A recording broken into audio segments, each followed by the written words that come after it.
get the sacred sites, and then beat them that way. Because playing Imperial versus Imperial in an even playing field is not going to go well for them. With that being said, we're jumping into game number 6 over here. MarineLorD has to win in order to keep his title. He's 3-0 so far and winner stays on, but Vortix is making him run for his money, and Vortix is up 1 game. MarineLorD is on the right side with Chinese in blue, and on the left side is Vortix with the Holy Roman Empire in red. Yeah, certainly going to be fun. Down in the south, we have a very, very standard Chinese opening. Going to be going mill first, followed up by a supervisor to give you that sweet, sweet 20% extra food from the supervision. And for the Holy Romans, going to be giving the early Jesus here to the workers with the old prelate. So very standard openings, nothing too spicy or crazy from either player. Do you think that the Chinese are going to be going for a tax opening and not getting the early gold, or will they go for a faster tech with gold? It's hard to tell right now, but it really depends on how MarineLorD wants to approach this one.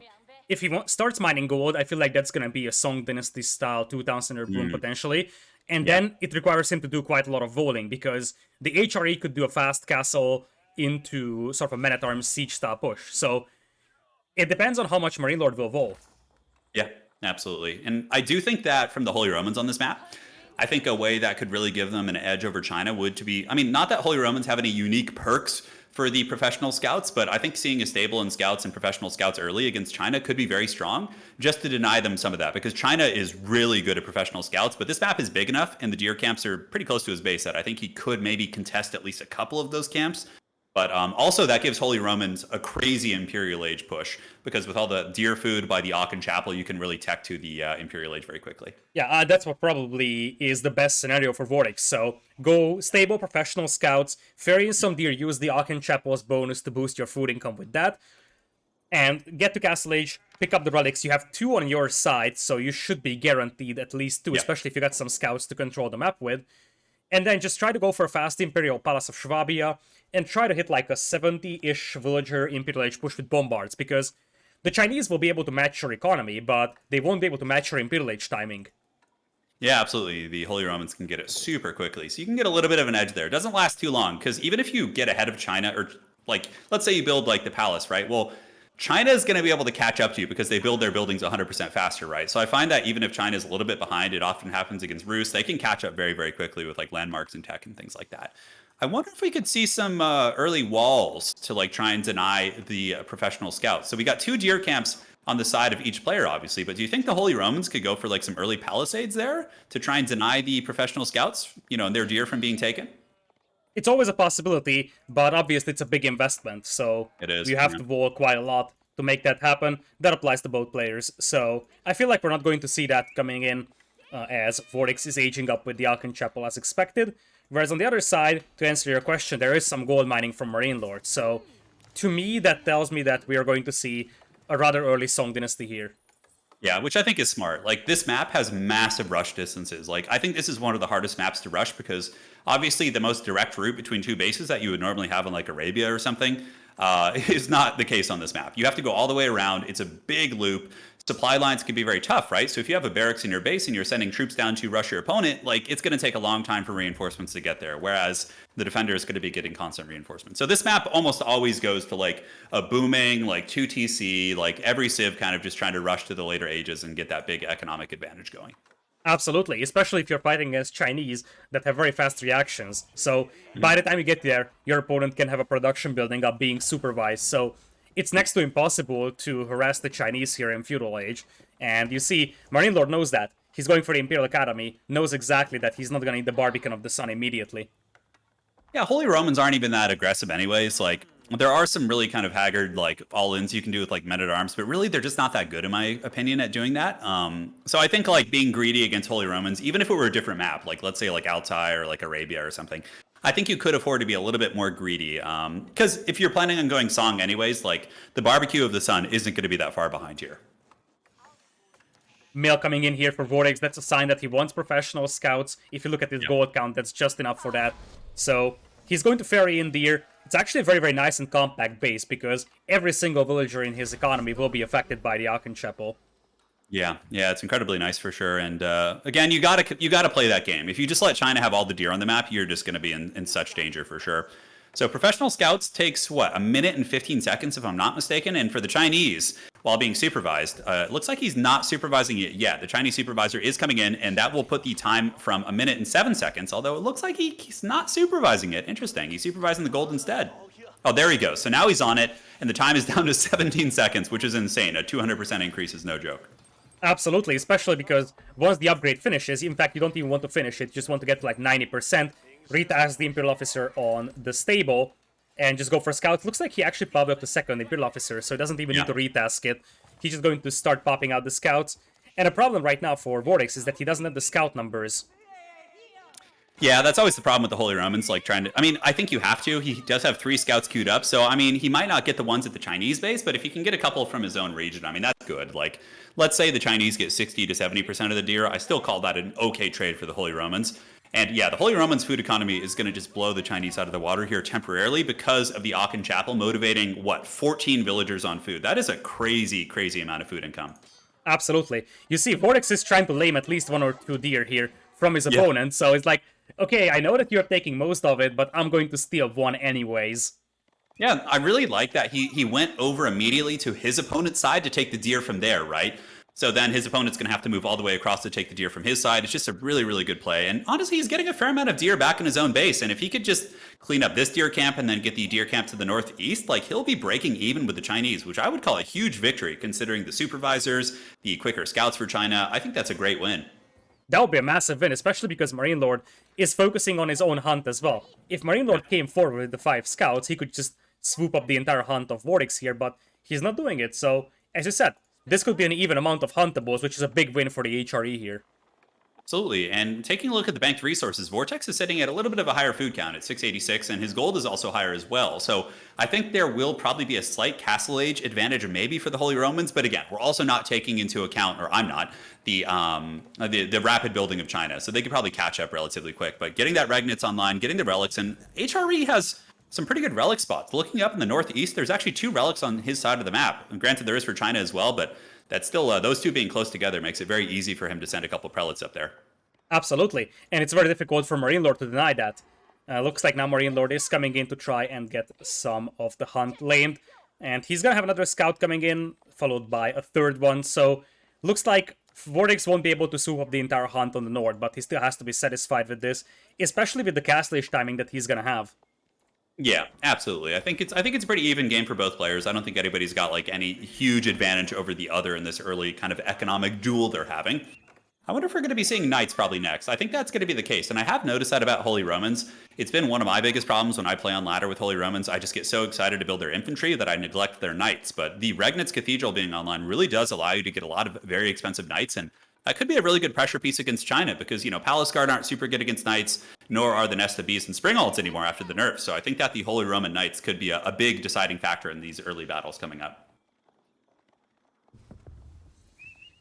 And now it looks like the Castle Age is coming in, so the Castle Age is ready for MarineLorD, as well as the Holy Romans here. So the Regnitz Cathedral is going to be coming online in full effect, and that bad boy is being power built by 11 villagers. And down to the Chinese base, the astronomical clock tower is being rushed as well, but only 7 villagers on that. They still should be pretty quick considering, but yeah, the Regnitz Cathedral coming online here is going to be big, and very, very good play with the old prelates moving out preemptively to move on over to the relics. And indeed, the fact that you got some scouts out here for the HRE also means that the scouts from MarineLorD can't just kill those prelates. You already have 1 prelate moving out, followed by a 2nd one, and you see even a couple of horsemen. So it's all about securing those relics. You don't even need the knights, you just need something that prevents the prelates from being killed. Absolutely. And, I think the Knights aren't really optimal until you get the Regnitz online anyways. They're super gold intensive, but once you're able to get that, that will be good to go. But I do like the Horsemen. Could potentially put some pressure on the Chinese, maybe. Although it looks like China is now mining stone down to their base. So probably going to be going for a second TC Song boom here relatively soon. And I think the Holy Roman's just going to be going fast Imperial. Rather than getting a second TC, they just use the Palace of Swabia, which of course produces villagers 70% faster, if I'm not mistaken.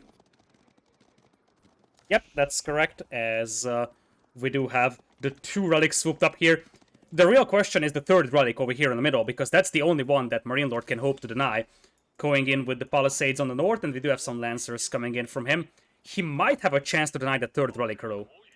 Yeah, with the Lancer advantage coming out, because I don't think the HRE, okay, the HRE does have its first knight coming out, or finish it. It already finished now. The second knight's going to be coming out as well. And we do have a monk being built by the Chinese, or maybe he's already done. Let's see if he's made his way over to the middle. Doesn't look like it, but there is a monastery for China over by their stone mining operation. So they need to contest some. If you just let the Holy Romans have all the relics, if the game were to become an endless grind, obviously China would run out of gold aside from their taxation, and the Holy Romans would just be bathing in it like Smaug. So we'll see. We will see if they can deny those relics. The Holy Romans obviously want to push out. They have 2 horsemen, 2 knights, a bunch of scouts, prelates, and the Chinese also have a formidable force as well. Now, one of the relics on the right side will be denied by the walls, so MarineLorD only has to worry about 2 relics, the one in the middle and the one on the left. And it very much seems like his rally point is set towards the one in the middle, so he wants to swoop that up before it's too late, and he might be able to, because at this point, looks like Vortix is falling back for the time being. Yeah, so for MarineLorD, he's got, what, 4 Lancers right now. For the Holy Romans, they're currently rocking 3, with a 4th one, I believe, just being queued up in this moment. In terms of upgrades, we do have the attack upgrades coming out, the Bloomery for the melee attack damage for the Knights, so that could give them a slight advantage against the Chinese, but I do like that single Lancer for MarineLorD is just kind of diving in the base. It's kind of refocusing the attention of Vortix back onto the defensive mindset rather than going out and grabbing relics. So very, very well played there. And China should have a monk coming soon to grab those relics, I would imagine, yeah? Indeed, one is already walking up there, so clock is ticking for Vortix. Now, 2 relics in Ragni's Cathedral is still pretty nice. It's 600 gold per minute in the end, versus 3 relics from Chinese would be 300 per minute, so it's still double the gold income, but obviously you want to get that 3rd relic with the Ragni's Cathedral and just max out that gold income as much as possible. Absolutely, brother. And, denying China relics is actually exponentially more important than people think, because if they are able to go late game, which this is a late game map, and he's able to get Ming Dynasty and set up some of those pagodas, or pagotas as I like to call them, you get so much, because a pagoda with 3 relics operational will give you 50 of each primary resource every 30 seconds. So you basically get 300 of every resource per minute, which is crazy. Stone, wood, gold, food. So shutting down, China from getting these relics, I think is really, really important. Especially the stone income is brutal here, because obviously food, wood, and gold are nice, but when you think about 300 stone per minute, that's 2 minutes per castle pretty much, or 2.5. Brutal, man. And it can really give you a lot of spatial control. So there is one prelate following up in this engagement. Looks like we might have our first royal rumble of the day, but China has already taken the relic, so I think they just need to kind of skirmish with the Holy Romans until they get these last 2 relics here. Yeah, at this point, Vortix doesn't know about that relic being gone yet, and his best bet now is the one on the south. He might actually have a window to take it though, because MarineLorD sort of has to escort his monk back home before it gets sniped. Yeah, Vortix banking gold pretty good. He might also be going for Swabia pretty soon as well. I mean, he only needs about 800 more food, which I think is going to be incredibly attainable with his Aachen Chapel motivation hitting pretty hard over there. And also sacred sites are on the table. If China's going to be taking a more defensive posture like this, we could see a prelate come up and maybe grab the sacred sites, which would be quite nice for sure. Although I don't think that's going to be a super solid victory condition here at this point. A little bit too risky to all in on those, but yeah, both sacreds, quite a bit of gold. Absolutely. Oh, and that's exactly what's happening. Vortix is taking the sacred site. Will be a short-lived effort because there is a Lancer there for MarineLorD. Yeah, he's probably going to get cut down. Poor guy. He tried his best. Friar Tuck was doing his thing up there, but that Lancer will give him the business. Now, we do have a big fight down here as well. It's kind of hard to tell who has the numerical advantage. It looks like China is currently rocking 7 Lancers. HRE does have 9, but the weird choke point there in conjunction with the monk to provide a little bit of healing does force the Holy Romans back. I love how MarineLorD is pulling up his monk here. He's going to be able to heal up all those Lancers, and he could just take the final relic and just be done with it. Meanwhile, we do have 2 sacred sites though for Vortix, so technically the sacred site victory has been triggered, but I'll be very surprised if that countdown went to completion. Yeah, me too. I don't think it's like gonna, most likely it's not gonna happen. One thing the Holy Romans need to watch out for in their base too, and this is a big problem I see a lot of people make, including myself, with the professional scouts, is they bank on that for so long and they forget to transition to farms and more sustainable food sources. He's about to, he's got, 18 idle villagers in his base right now, sitting there who just finished off the deer, so he's going to have a little bit of a lapse in his food, whereas the Chinese, have they switched? No, they still have berry bushes and plenty of food there, so yeah, Holy Romans are definitely going to need to fix that food situation. Absolutely. Notably, MarineLorD walled off the north, so he's got all the berries over here safe, whereas his opponent has to move all the way out here to exposed berry patches. Yeah, it's a tricky one, man. And thank you to all you champions in chat who are helping us out with the sacred timer. I know we can't really see it here in our display, so thank you guys for the timer there. Do you think we're going to see some stone walls here? It doesn't look like the Holy Romans are going after stone, but man, imagine just like a big, thick stone wall here just to block the Chinese out for the sacred victory. I think that could be kind of interesting. I would Maybe a keep or something. It's an interesting approach because the thing is that if you stonewall yourself, then indeed it's going to be difficult for Chinese to push you. But behind this one, MarineLorD has an insane economy. We haven't talked about that. 63 villagers popping it out of 3 town centers, plus the tax, plus the relics. So I feel like Vortix is falling behind in economy quite badly, and soon that could show on the battlefield in army numbers. Yeah, I think it really is a great observation there. I was so excited by these battles in the middle, I didn't see that. But yeah, spearmen are now being mixed into the Chinese army, which is going to be huge, and that's pretty much going to force the Holy Romans to give up this ground. Even just a couple basic spearmen mixed in is going to be just crushing to this this cavalry heavy forces. Now they're doing a little bit of cycle charging, but again, the spearmen will catch up. They're going to get those pointy sticks and give them some problems. Absolutely. As long as you're not actively hitting the spearmen, they're a very good auxiliary unit here because they do quite a lot of damage. They just die too easily, so if you have some Knight Meat Shield and you support that with Spearmen, that's much better, although now the Knights take a pretty decisive engagement here, and Vortix isn't going for fast imp. Instead, he's doing the biggest Knight flood of his life. That is 5 stables, just popping out Knights left and right. It's very sustainable considering he's got massive gold income. He's got 2 relics in the Regnants. He does also have the 2 sacred sites in the middle, so I think the one variable that he is actually beating the Chinese on is gold, but it's not by too much, actually. But here comes another fight. Spearmen are saturating in. Will the Holy Romans break through? What do you think? I don't think so. Like, that's too many veteran spearmen now. In the previous fight, it was just hardened few late spearmen. Now it's veterans. You also have a monk there that's healing. Potentially could pop a relic and try conversion. The clock down is still going on, though. And it's something that shouldn't be overlooked. Like, at this point, Vortix might just be applying pressure to delay his opponent from pushing the middle. But I love this move from MarineLorD. He's gonna sneak out one monk. And he might just take that sacred site and just stop the countdown. And I feel like if the countdown is stopped here, Vortix is in trouble because he's at 51 eco as opposed to 77. Yeah.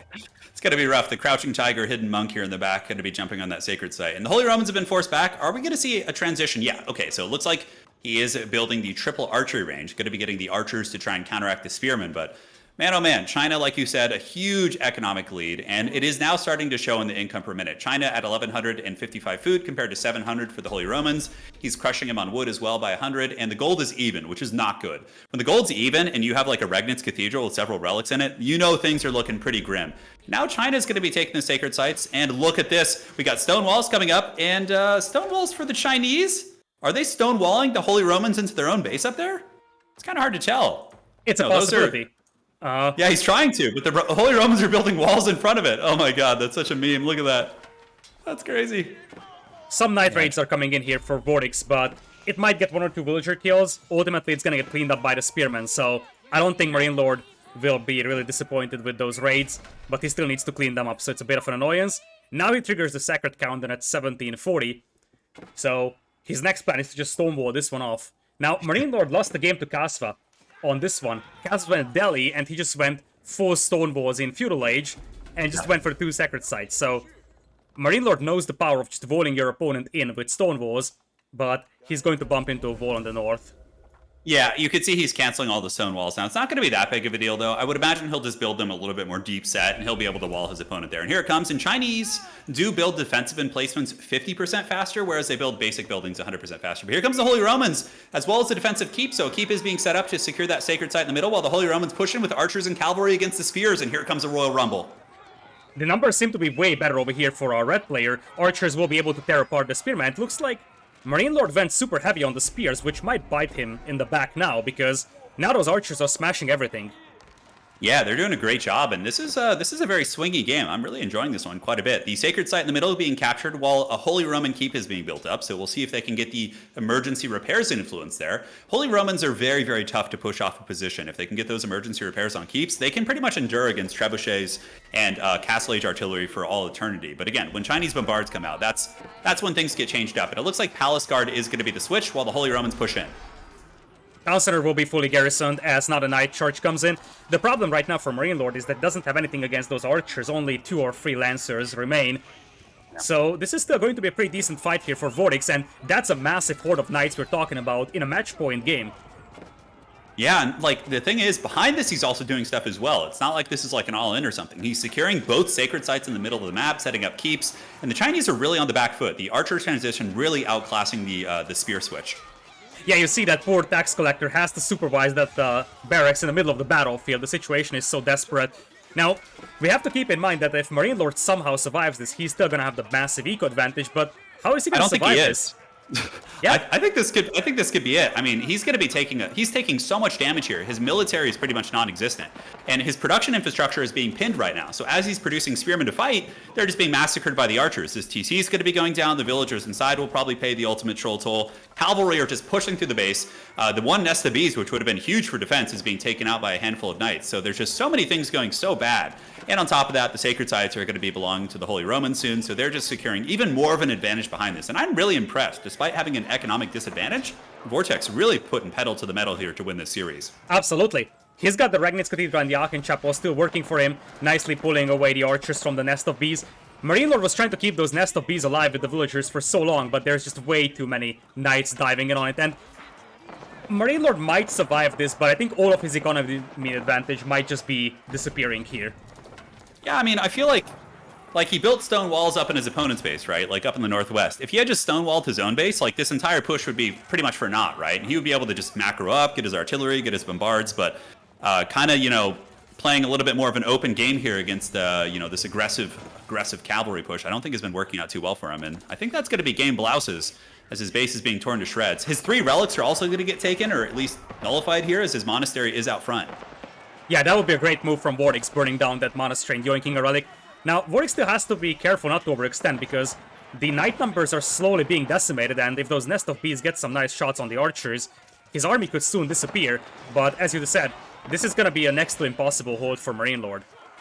Gonna be hard. I mean, the current eco count for Vortex is 65, and the eco count for the Chinese still 85, so he's maintained his economy pretty well here. And look at the power Chinese repairs on the clock tower nest of bees as the torches and archers trying to finish it. But quickly, Vortex is going to realize, hey, let's just, cut the head off the snake here, take down the villagers, and that poor nest of bees will not be long for this earth. Now, is he building military infrastructure on the other side of his base? Doesn't look like it, and there are also knights in his farms in the south, looking very grim. Yeah, this is looking very, very grim right now. Like, as I said, it looks like he's surviving, but 73 villagers now for him, his opponent is 67, so all that Song Dynasty free town center advantage is now gone. And the thing is, as you said, that behind this one, Vortix has the sacred sites, although he isn't capturing the other one. He's got the Aachen Chapel, Regnitz Cathedral, so he's got an untouched economy. He can just keep spamming army, whereas MarineLorD is on the back foot. He really is. And I mean, I don't know. What could China possibly do here? I mean, we could see some desperate outposts with Springald emplacements maybe. I mean, I don't know. And the monastery's exposed. I'm surprised that hasn't been burned down yet. But yeah, I guess he really just wants to kind of crush the economy and push back the Chinese here. Up in the north, we are seeing a new farm economy being set up for the Chinese to try and sustain against this push. And the TCs are, with all the extra villagers, it is a little bit of stopping power, so maybe there could be some sort of a hold here, but I really, really just don't think so. And I want to see the other sacred site be taken. He has a prelate standing right next to it, and he hasn't taken it. It's just haunting me. If he takes that, he would have been probably 6 or 7 minutes away from a sacred victory. So it's like a secondary win condition here. Absolutely. So it's one thing that MarineLorD might somehow survive this, but behind this one there could be a countdown going on. So even if somehow MarineLorD stabilizes, he will have 4 or 5 minutes left to take back the Sioux sacred sites, some of which are protected by keeps. But it very much seems like Vortix is just going full Castle Age over here. He's at 71 villagers, MarineLorD is down to 67, and MarineLorD is constantly stuck at 3 to 5 army. He's just unable to replenish his forces now. Yeah, the knights are just doing such a good job running through. I mean, there's 3 really beleaguered knights running in the backfield, but it's just causing so many problems. And in the front, the few lancers that China was able to muster are dragged down by the archers. Spearmen do rally out, but are instantly picked off. And once again, that prelate here, Father Time just taking a little bit of a vacation, not capturing that sacred site. But I guess he's feeling so focused on the micro in this engagement that, understandably, that guy's just going to be chilling there. Absolutely. You want to control those small groups of knights, do as much eco damage as you can, try to avoid the nest of bees with your archers. But honestly, I feel like he could just focus on that prelate now, because the advantage is so big. MarineLorD taps out, and we're crowning a new champion over here. Vortix, in a pretty convincing fashion, wins this. He did, yeah, absolutely. I mean, that was a very impressive game. I mean, obviously China is one of the big kings of the French path. Holy Romans, though, have been making somewhat of an appearance on that map as well, at least in my experience. But a very solid victory, and with that, Vortix is going to be winning the series 4-2. So congratulations to him. And correct me if I'm wrong, I'm a little bit new to this format. He will be staying on to challenge the future competition, yeah? Absolutely. So The way Ooh, it works is that you get a certain price for every set that you win, and once you get to a certain streak, you get an even higher price. MarineLorD was at a streak of 3. He was the first player to play in Winner Stays On. First 3 weeks, he wins 3 in a row, but now Vortix comes in and he really delivered a show for us because, especially as you said, after that kind of slow start for Vortix, he had that Danube River game where he pretty much just got outboomed by MarineLorD, looked very one-sided for MarineLorD. And then he managed to strike back with the Mongols. Then he himself lost to Mongols on Altai with the English. We were talking about if that could be a bit of an early resign. Looks like he felt confident just going into the next game because after that, it was all Vortix. Yeah, absolutely. Vortex really kicked it into fourth gear as the series did progress. Definitely that game, some greedy play. I mean, man, some walls could have been so huge against that Holy Roman push. There was no artillery, no rams, no trebs, no anything. But nonetheless, it was a really, really good, capitalization by Vortex. He really just kept pushing. And there was times where I thought he was going to back off and just try and boom up himself. But he really just was pumping out those knights behind the Regnitz Cathedral. And the archer transition really vastly outclassing the spear transition.